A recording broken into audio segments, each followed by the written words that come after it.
গল্প শোনার পরে কিন্তু না তোর দাদা সবাই বাংলায় গেছে ওই বাণিজ্য পরিমাণে তোকে অনেক দিন হয়ে গেল, কিন্তু এখন পর্যন্ত এলো না ঘরে ফিরে। তোমরা বলো না তোমরা কি আমার দাদাকে দেখেছো? বুঝেছি, তোর দাদাকে তুই চিনিস, শঙ্কই বঙ্কই তোর দাদা।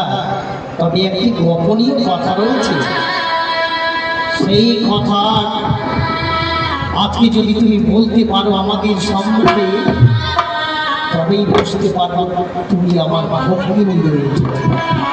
তবে বলো, যেই দিন আমরা বাণিজ্য করতে আসছিলাম সেই দিন মহাজননীকে আমরা একটা গোপনীয় কথা বলে এসেছিলাম। তুমি কি পারবে সেই গোপনীয় কথা বলতে?